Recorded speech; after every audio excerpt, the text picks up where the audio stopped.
Well, good morning, Cole Out Baptist. Glad you could join us. We're right in the middle of this devotional series on what the cross means to the believer, and this is devotion number 7. I think we're going to have about 50 points, maybe, on, seems like as I'm outlining this, a lot of different things that all tell us what the cross means to us. Today, we're going to talk about how the cross means that Jesus has placed us as his son. Over in the book of Romans, chapter 8 and verse 3, the Bible tells us in verse 3, "For what the law could not do, and that it was weak through the flesh, God sending his own Son in the likeness of sinful flesh, and for sin, condemns sin in the flesh."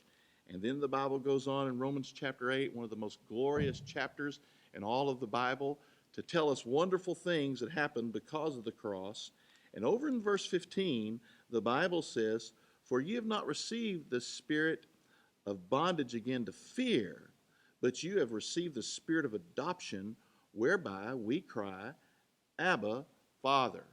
Now, the Bible uses an interesting term that talks about the believer. It talks about the believer has been adopted.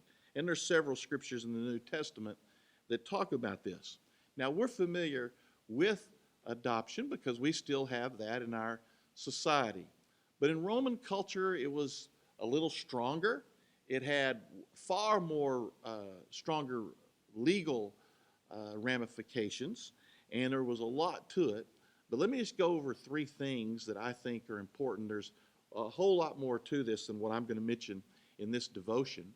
But I think it helps us to understand and appreciate the fact that we've received the spirit of adoption, that we are the adopted children of God. As we think about adoption in the Roman world, it meant really, in the word itself in the Bible here, means to place as a son, to designate someone as a son.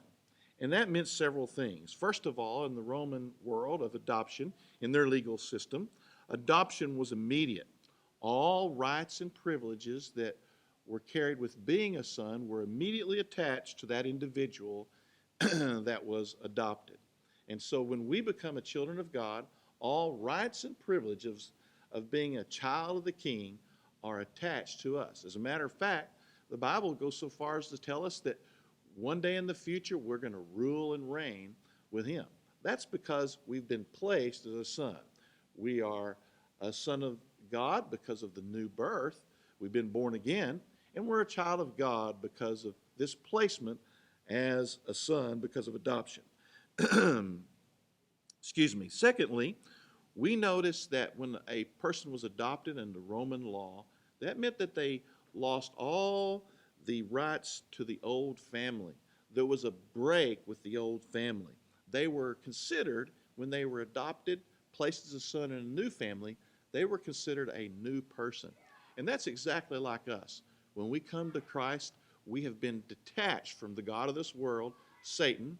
We are a part of a new family, the family of God, and all of those things of the world and our interest in the world, our investment in the world has passed. We are now attached to heaven. As a matter of fact, we're citizens of heaven. We're part of the family of God. And then finally, adoption in the Bible was extremely permanent. Well, I guess that's kind of a not proper way of saying it's redundant. If it's permanent, that's all there is to it. And so you have to have an extremely added to it. It was absolutely permanent. You could not be disinherited once a person was adopted. And that really kind of goes to the fact that we're secure in the Lord. Matter of fact, in Romans chapter 8, it ends with that whole section that I think we used in a devotion a day or two ago, where we can't be separated from God's love. That's in part interwoven with the idea of being placed as a son. We cannot ever be disinherited. And what a wonderful thing to think about, how that we're placed as a son. I kind of have a special feeling this week about this because, as many of you know, my son Jacob has been trying to adopt a little boy they called Judah. And Judah came into our family from a drug family.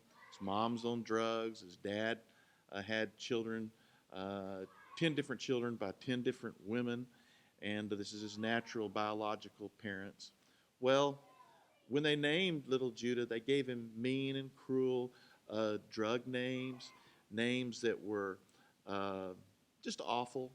But the other day, after praying for 2 years, we finally got the final word. Everything was legal, eagle, and the adoption was completed. And his name is Judah Woodfin, and he was placed as a son. Now, for us in our heart and our feeling, he was already our grandson. But now it's all official. Everyone knows. It's all on the documents. It's all entered in the court records. And it is a wonderful thing for him to be the son of my son, to be my grandson. And so I thought about that as I thought about how I was a slave to sin, how I was a child of the devil, how I was in darkness, and how I was in a strange, cruel background. And then finally the Lord adopted me. He placed me as his son. I'm a child of the King, and so are you. And that's what the cross means to us. Thank you so much for listening. God bless you.